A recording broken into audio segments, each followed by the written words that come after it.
میں جوانی میں ہی بیوہ ہو گئی تھی۔ یہ غم میرے لیے بہت بڑا تھا۔ یوں کہوں کہ اس دکھ نے میری کمر توڑ کر رکھ دی تھی تو بھی غلط نہ ہوگا۔ شادی کی 8 برس بعد شوہر ہارٹ اٹیک سے انتقال کر گیا تو سسرال والوں نے بھی اسے میری نحوست جانا اور یہ کہہ کر گھر سے نکال دیا کہ منحوس عورت کی ہمارے گھر میں کوئی جگہ نہیں ہے۔ میں روتی تڑپتی رہی اور بولی کہ اگر مجھے قبول نہیں کر سکتے تو میری بیٹی کو ہی قبول کر لیں۔ آپ کو تو پتہ ہے کہ ہمایوں کی جان تھی عالیہ میں، مگر سسرال والے تو شاید یہ بھی بھول گئے تھے کہ انہوں نے بھی مرنا ہے، اور جو کچھ وہ میرے ساتھ کر رہے ہیں اس کے بارے میں اللہ ان سے ضرور سوال کرے گا، تو پھر وہ کیا جواب دیں گے؟ میں نے ہزاروں منتیں کیں، لاکھ رونے ڈالے، مگر انہوں نے میری بات نہ مانی اور عالیہ کا ہاتھ میرے ہاتھ میں تھما کر دھکے مار کر مجھے گھر سے باہر نکال دیا۔ میرے پاس اور کوئی چارہ نہیں تھا، اسی لیے میں اپنے والدین کے گھر واپس آ گئی تھی۔ میرے 3 بھائی تھے اور 3 بھابیاں، پھر آگے ان کی 8 اولادیں تھیں۔ ابو بہت ضعیف ہو چکے تھے اور امی کا تو برسوں پہلے ہی انتقال ہو گیا تھا۔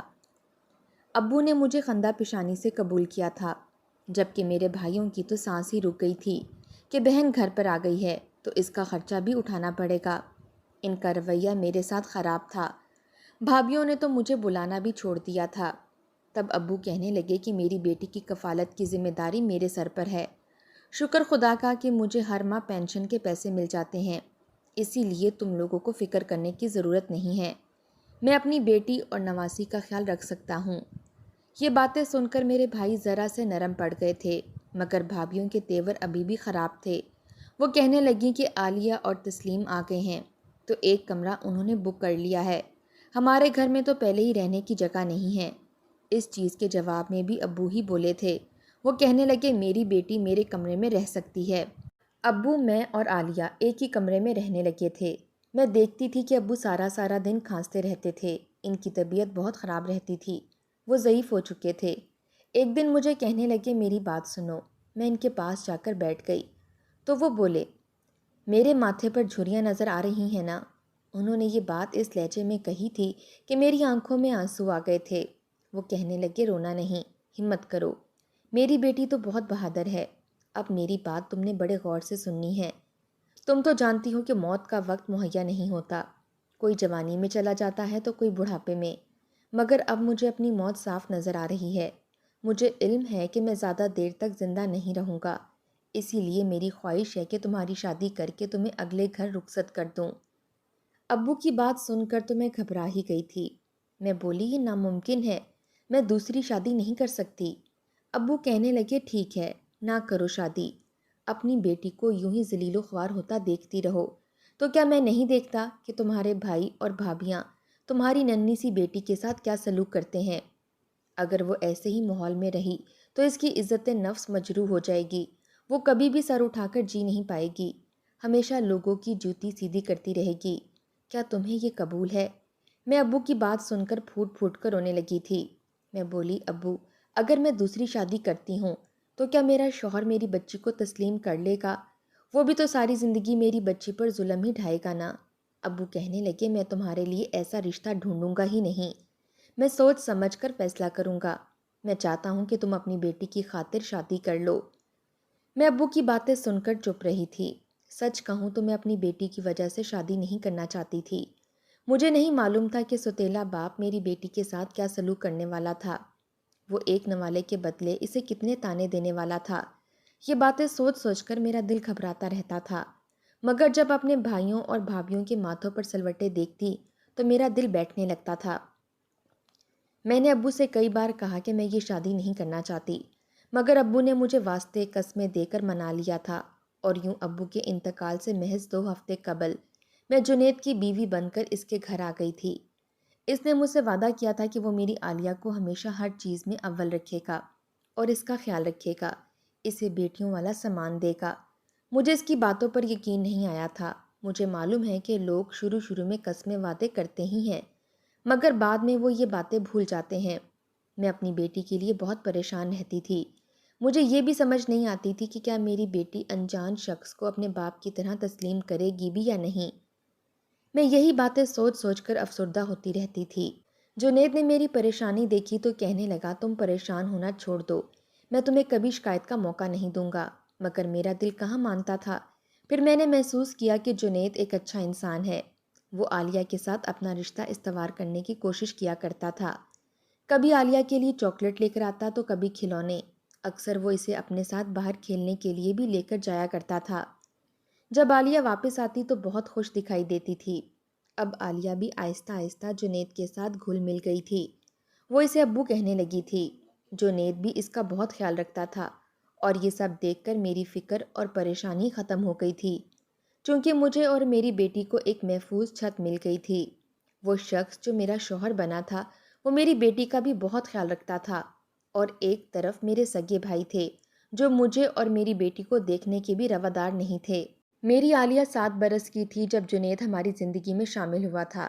اس نے عالیہ کو بہترین اسکول میں ڈالا تھا، اس کا ہر طرح سے خیال رکھا تھا، اور آج میری بیٹی جوان ہو گئی تھی تو اس نے خواہش ظاہر کی کہ وہ ڈاکٹر بننا چاہتی ہے۔ یہ بات تو جیسے میں نے اپنے سر پر ہی سوار کر لی تھی۔ میں چاہتی تھی کہ میری بیٹی ڈاکٹر ہی بنے۔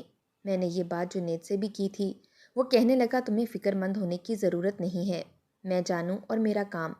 میں کہنے لگی کہ جنید، ڈاکٹر کی پڑھائی بہت مہنگی ہوتی ہے، ہمارے پاس اتنا سرمایہ نہیں ہے، پھر ہم کیا کریں گے؟ جنید کہنے لگا تم مجھے اپنے ایمان سے بتاؤ کہ آج تک میں نے تمہیں کبھی پیسوں کی کمی ہونے دی ہے؟ میں نے تمہیں کسی چیز کے لیے بھی پریشان کیا ہے؟ تمہیں کسی چیز کے لیے ترسایا ہے؟ میں نے نفی میں سر ہلا دیا۔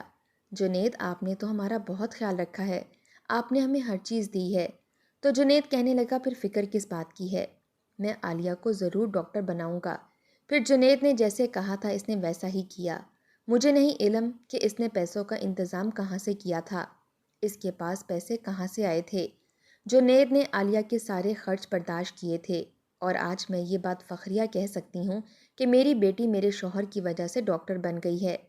وہ ایک بہت بڑے ہسپتال میں باقاعدہ طور پر جانے لگی ہے۔ ان دنوں تو میرے اور جنید کے قدم زمین پر نہیں ٹکتے تھے کہ اب زندگی میں مجھے ہر چیز حاصل ہو گئی ہے، اب مجھے کسی قسم کی کوئی پریشانی نہیں ہوگی۔ مگر ہمیں کیا پتا تھا کہ آنے والا لمحہ ہمارے لیے کیا لے کر آ رہا ہے۔ یہی ہوا۔ شام کے وقت میں چارپائی پر بیٹھی سبزی کاٹ رہی تھی جب عالیہ میرے پاس آ کر بیٹھ گئی اور کہنے لگی، امی، میری زندگی میں ایک ہی کمی رہی ہے اور آپ نے اور ابو نے کبھی وہ پوری نہیں کی۔ عالیہ کا شکوہ سن کر میں تو دنگ رہ گئی تھی۔ میں بولی، بیٹی، میں نے اور تمہارے ابو نے اپنی پوری کوشش کی ہے کہ تمہارے لیے ہر چیز کا انتظام کریں، تمہاری ہر خواہش پوری کریں۔ تم ہمیں بتاؤ کہ تمہیں ایسی کون سی چیز درکار تھی جو ہم دلا نہیں سکے۔ عالیہ کہنے لگی، امی، میری بڑی خواہش تھی کہ میرا کوئی بہن یا بھائی ہوتا، مگر میری یہ خواہش کبھی پوری نہیں ہو سکی۔ اب میں ہاتھ جوڑ کر آپ سے گزارش کرتی ہوں کہ آپ میرا کوئی بہن یا بھائی اس دنیا میں لے آئیں۔ میں تو عالیہ کی بات سن کر ہنسی تھی۔ میں بولی، کیا ہو گیا ہے تمہیں؟ کیسی باتیں کر رہی ہو؟ اب تو میری نانی بننے کی عمر ہے اور تم مجھے ماں بنانا چاہتی ہو۔ عالیہ کہنے لگی، امی، جو بھی ہو جائے مجھے میرا بہن یا بھائی چاہیے ہی چاہیے۔ چل پگلی، میرا دماغ نہ چاٹ، میں تو تمہارے لیے رشتے ڈھونڈ رہی ہوں۔ اب تم بچوں کو کھلانے والے شوق اپنے اگلے گھر جا کر ہی پورے کرنا۔ اتنا کہہ کر میں اٹھ کر کچن میں آ گئی تھی۔ مجھے لگا یہ بات آئی گئی ہوگی، مگر جیسے ہی میں رات میں سونے کے لیے اپنے بستر پر آئی تو جنید کہنے لگا، تمہیں نہیں لگتا تسلیم کہ ہماری زندگی میں ایک بہت بڑی کمی ہے؟ میں نے اس کی جانب دیکھا اور بولی، جنید، کیسی کمی؟ وہ کہنے لگا، تم دیکھ رہی ہو نا، عالیہ جوان ہو گئی ہے، اب اس کی شادی کی عمر ہو گئی ہے، وہ بیاہ کر اگلے گھر چلی جائے گی تو تم اور میں کیا کریں گے؟ ہمارے بڑھاپے کا سہارا کون ہوگا؟ ہم دونوں نے اپنی ساری زندگی عالیہ کی پرورش میں گزار دی اور ہمیں احساس تک نہ ہوا کہ ہمیں اپنی اولاد بھی درکار ہے۔ اب میں سوچتا ہوں تو دل پریشان ہو جاتا ہے کہ ہم نے اپنی طرف توجہ کیوں نہ دی۔ تسلیم، میں اولاد چاہتا ہوں۔ میں حیران رہ گئی تھی۔ میرے شوہر نے آج سے پہلے یہ بات کبھی بھی نہیں کی تھی۔ میں بولی، جنید، اب میں بچے کہاں سنبھال سکتی ہوں؟ میری عمر دیکھو، زیادہ ہو گئی ہے۔ وہ کہنے لگا، تسلیم، مجھے سچ میں اولاد کی ضرورت ہے۔ اگر تم اولاد نہیں دے سکتی تو تم مجھے دوسری شادی کی اجازت دے دو۔ میں تم سے وعدہ کرتا ہوں میں کسی قسم کا کوئی فرق نہیں کروں گا۔ جیسے اسے کھلاؤں گا ویسے ہی تمہیں کھلاؤں گا، جیسا دوسری بیوی کو پہناؤں گا ویسا ہی تمہیں بھی پہناؤں گا۔ بولو، منظور ہے؟ میری آنکھوں میں آنسو آ گئے تھے۔ جنید، کیا تم نے اپنے لیے کوئی لڑکی ڈھونڈ رکھی ہے؟ وہ کہنے لگا نہیں، میں نے ابھی تک تو اپنے لیے کوئی رشتہ تلاش نہیں کیا اور مجھے نہیں لگتا کہ مجھے اس چیز کی ضرورت پڑے گی۔ تم مجھ سے وعدہ کرو کہ تم مجھے اولاد دے دو گی تو میں دوسری شادی نہیں کروں گا۔ میرا اور جنید کا بہت اچھا وقت گزرا تھا۔ وہ ایک اچھا ہمسفر تھا اور میں اسے کسی بھی قیمت پر گنوانا نہیں چاہتی تھی۔ اب مجھے بھی اولاد کے متعلق سوچنا پڑ رہا تھا۔ میری بیٹی ڈاکٹر بن چکی تھی تو میں نے اسی سے مدد لینے کا سوچا تھا۔ جیسے ہی صبح عالیہ ناشتے پر آئی، میں اسے کہنے لگی، عالیہ، کل تم مجھ سے کہہ رہی تھی کہ تمہیں بہن کی ضرورت ہے، تو تم نے مجھ سے یہ بات کیسے کہہ دی؟ کیا تمہیں میری عمر کا احساس نہیں ہے؟ اس عمر میں ہم لوگ بچے کیسے پیدا کر سکتے ہیں؟ عالیہ کہنے لگی، امی، آپ اس چیز کی بالکل بھی فکر مت کریں۔ میں جس ڈاکٹر کے ساتھ کام کرتی ہوں، اس کا 30 سال کا تجربہ ہے۔ اس کے پاس ایک ایسی گولی ہے جسے کھاتے ہی عورت حاملہ ہو جاتی ہے۔ اگر آپ چاہتی ہیں کہ اولاد ہو جائے تو مجھے بتائیے گا، میں اپنے ڈاکٹر سے وہ گولی لے آؤں گی۔ میں نے سر ہلا دیا اور کہا، ہاں تو میرے لیے وہ گولی لے آنا اور استعمال کا طریقہ بھی پوچھ لینا۔ وہ بے انتہا خوش ہو گئی تھی۔ اس نے اٹھ کر مجھے گلے لگا لیا تھا اور کہنے لگی، امی، آپ اس چیز کی تو فکر ہی نہ کریں۔ عالیہ گھر سے چلی گئی تو میں سوچنے لگی تھی کہ کیا میں اس عمر میں بچے پیدا کرتی اچھی لگوں گی؟ مگر کیا کرتی، میری بھی مجبوری تھی۔ میں اپنا گھر اجاڑنا نہیں چاہتی تھی، میں اپنے شوہر کو گنوانا نہیں چاہتی تھی۔ اسی لیے میں نے سوچ لیا تھا کہ میں اولاد پیدا کرنے کی کوشش ضرور کروں گی۔ رات میں عالیہ میرے لیے گولی لے آئی تھی جس کا اس نے مجھ سے ذکر کیا تھا۔ کہنے لگی، امی، یہ گولی آپ نے ہر رات کو کھا کر سونا ہے، اس کے بعد آپ حاملہ ہو جائیں گی۔ میں نے حامی بھر لی تھی اور اس کے سامنے ہی وہ گولی نگل لی تھی۔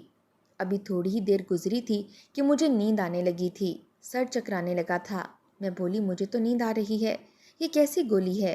وہ کہنے لگی، جی امی، اس گولی میں نیند بھی آتی ہے، مگر آپ فکر نہ کریں، اگر آپ کو اولاد چاہیے تو تھوڑی سی قربانی تو دینا ہی پڑے گی۔ میں نے بھی سوچا کہ ہاں، بات تو ٹھیک ہے۔ خیر، اب میں وہ گولی استعمال کرنے لگی تھی۔ ہر رات مجھے بہت جلدی نیند آ جایا کرتی تھی۔ صبح اٹھتی تو مجھے کچھ عجیب سا محسوس ہوتا تھا، جسم ٹوٹا ٹوٹا ہوا سا لگتا تھا، کپڑوں پر بھی گند کے نشان ہوتے تھے۔ میں نے عالیہ سے کہا کہ میرے کپڑوں پر کچھ نشانات ہیں۔ وہ میری طرف دیکھ کر ہنسی اور بولی، آپ کا کیا مطلب ہے؟ یہ نشان گولی کی وجہ سے لگے ہیں؟ اس نے میری طرف ایسی نظروں سے دیکھا تھا جیسے کہہ رہی ہو، امی، آپ تو بالکل ہی دیوانی ہو گئی ہیں۔ میں نے جلدی سے سر جھٹک دیا اور بولی، نہیں نہیں، ایسی بات نہیں ہے۔ دراصل میں پریشان ہو گئی تھی، اسی لیے پوچھ رہی ہوں۔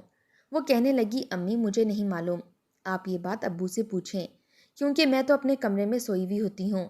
میں نے اس بات کا جنید کے ساتھ بھی تذکرہ کیا تھا۔ میں کہنے لگی، جنید، رات میں جلدی سو جاتی ہوں تو آپ کو کسی قسم کی کوئی پریشانی تو نہیں ہوتی؟ پہلے تو میں آپ کو چائے بنا کر دیتی تھی، مگر آج کل تو بہت جلد سو جاتی ہوں۔ جنید کہنے لگا، نہیں، ایسی بات نہیں ہے، میں اپنی اولاد کی خاطر چائے کی قربانی تو دے ہی سکتا ہوں۔ تم جلدی سو جاتی ہو تو مجھے اس میں کوئی پریشانی نہیں ہے۔ جنید، تم سے ایک بات پوچھنا چاہتی ہوں۔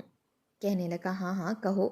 میں بولی، صبح جب میں نیند سے بیدار ہوتی ہوں تو میرے کپڑوں پر گند سا لگا ہوتا ہے، تمہیں وجہ معلوم ہے؟ جنید ہنس دیا تھا، کہنے لگا، تسلیم، جیسے ہی تم سوتی ہو تمہارے 5-10 منٹ بعد میں بھی سو جاتا ہوں، کیونکہ پہلے تو تم مجھے چائے بنا کر دیتی تھی، اب تو کوئی چائے بنانے والا بھی نہیں ہوتا، اسی لیے مجھے بھی جلدی نیند آ جاتی ہے۔ مجھے نہیں معلوم کہ تمہارے کپڑوں پر کیا لگا ہوتا ہے اور کیسے لگتا ہے۔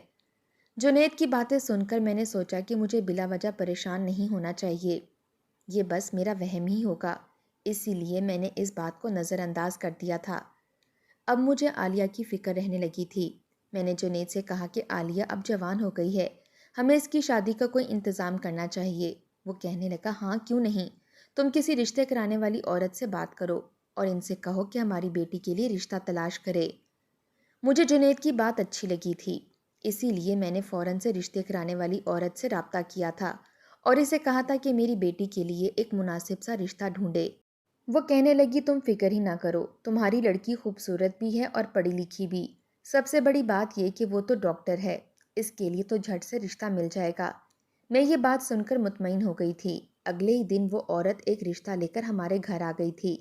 رشتہ بھی کافی مناسب تھا، جیسے میری بیٹی ڈاکٹر تھی ویسے ہی لڑکا بھی ڈاکٹر تھا۔ مجھے یہ رشتہ بہت اچھا لگا تھا۔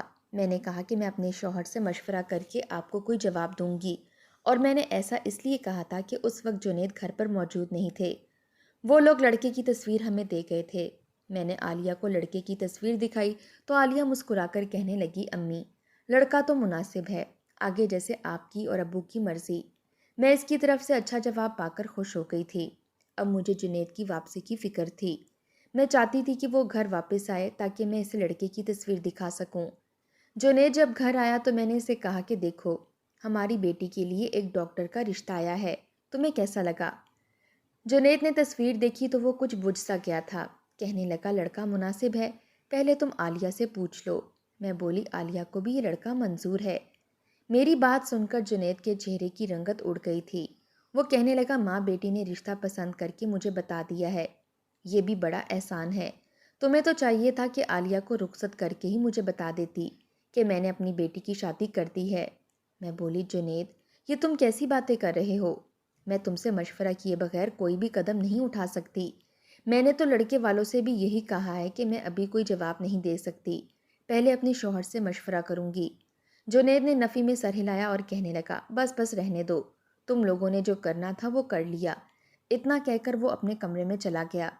میں نے عالیہ کو آنکھوں ہی آنکھوں میں اشارہ کیا کہ جا کر اپنے باپ کو منا کر آؤ۔ پتہ نہیں کیوں اسے چھوٹی سی بات بری لگ گئی ہے۔ عالیہ بھی جنید کے پیچھے ہی کمرے میں چلی گئی تھی۔ تھوڑی دیر بعد ہی اندر سے کنڈی لگنے کی آواز آئی تھی۔ میں دنگ رہ گئی تھی کہ یہ کنڈی کیوں لگا رہے ہیں۔ پھر سوچا کہ شاید عالیہ منا رہی ہو باپ کو۔ عالیہ کافی دیر بعد کمرے سے باہر نکلی تو اس کی آنکھوں میں آنسو تھے۔ میں بولی تمہارے ابو مان گئے کیا؟ تو اس نے نفی میں سر ہلایا اور کہنے لگی امی مجھے نہیں کرنی شادی۔ مجھے جنید پر بہت غصہ آیا تھا کہ اس نے نہ جانے عالیہ سے کیا الٹا سیدھا کہہ دیا ہے، جو بچی رو بھی رہی ہے اور شادی سے بھی انکار کر دیا ہے۔ میں نے سوچا کہ ابھی اس بات کو چھوڑ دیتی ہوں، پھر بعد میں جنید سے بات کروں گی۔ خیر رات کے وقت میں نے جنید سے کہا کہ تم نے عالیہ سے کیا کہا ہے کہ وہ رشتہ کرنے سے انکاری ہو گئی ہے۔ جنید کا رنگ فک ہو گیا تھا۔ وہ کہنے لگا میں نے کیا کہنا تھا اسے؟ میں نے تو بس یہی کہا کہ تم ماں بیٹی نے پہلے سے ہی رشتہ پسند کر لیا ہے، مجھے تو بتایا بھی نہیں۔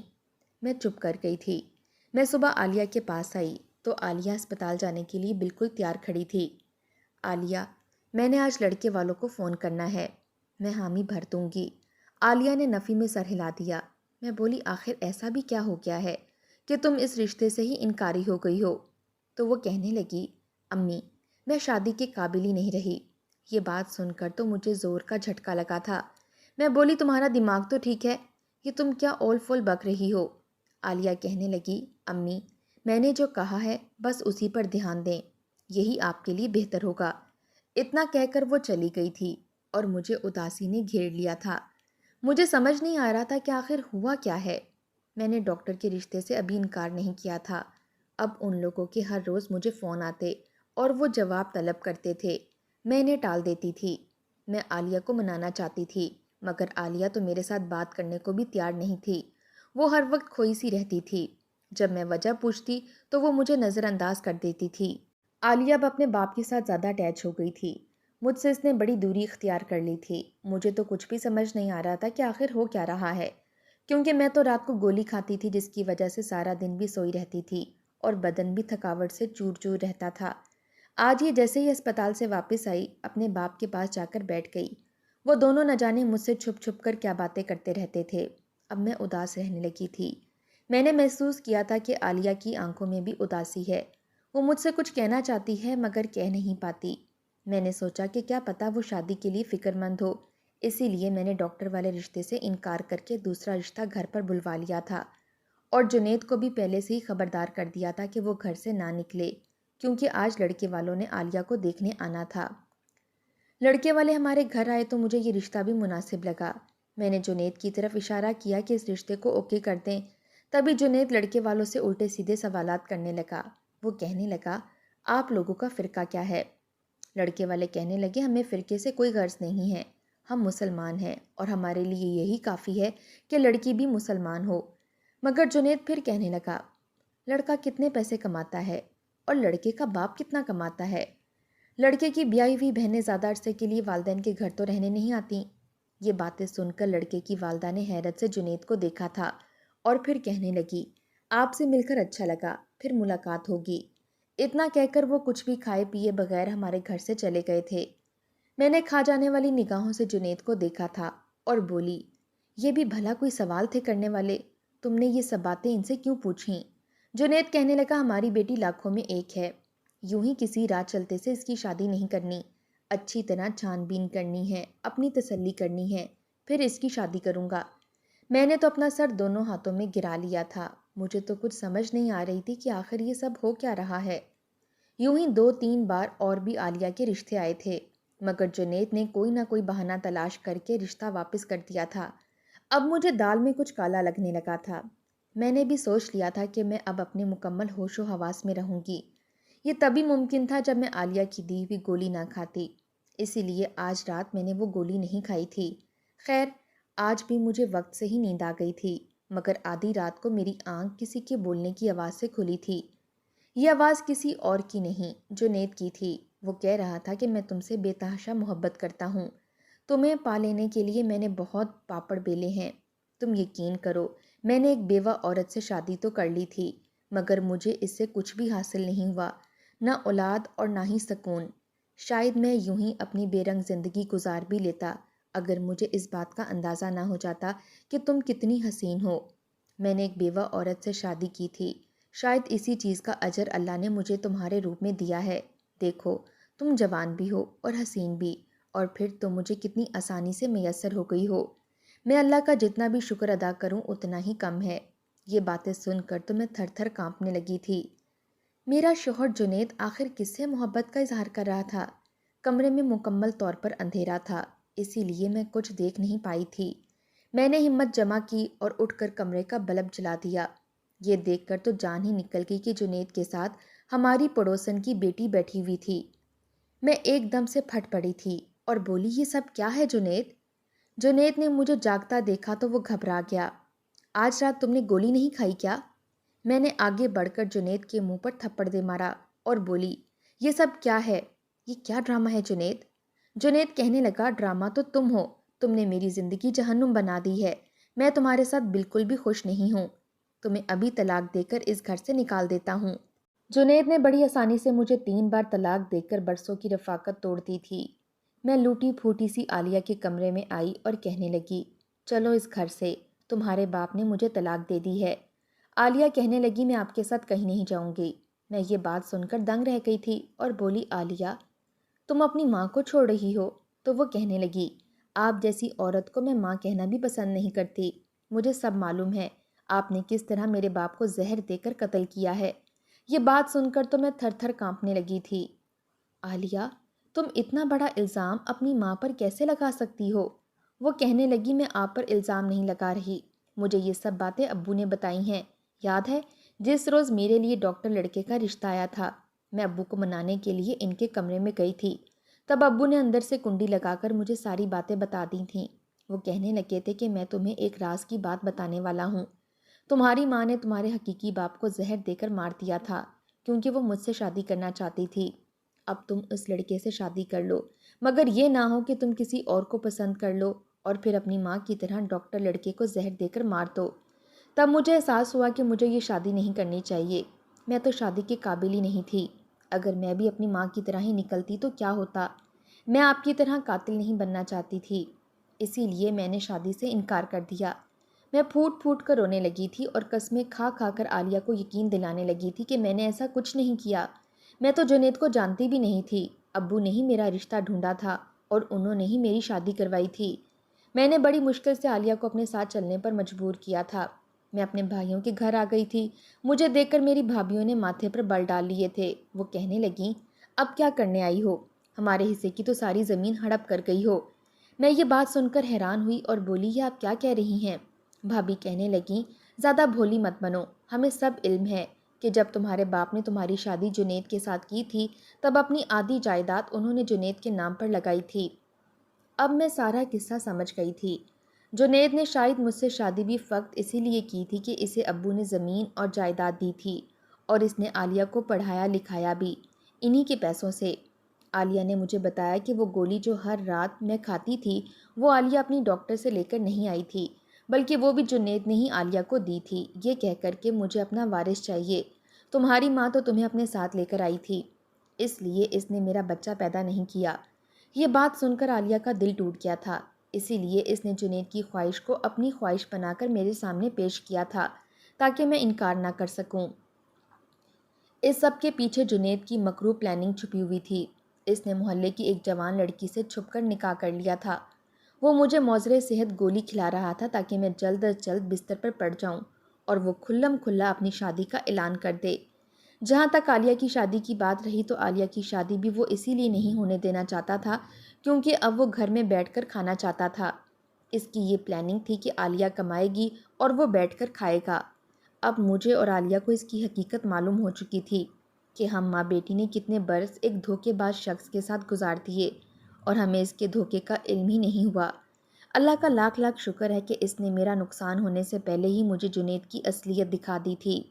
میں نے قانونی کارروائی کر کے اپنی جائیداد واپس لے لی تھی اور میں نے اور عالیہ نے علیحدہ گھر لے لیا اور ہنسی خوشی زندگی گزارنے لگے۔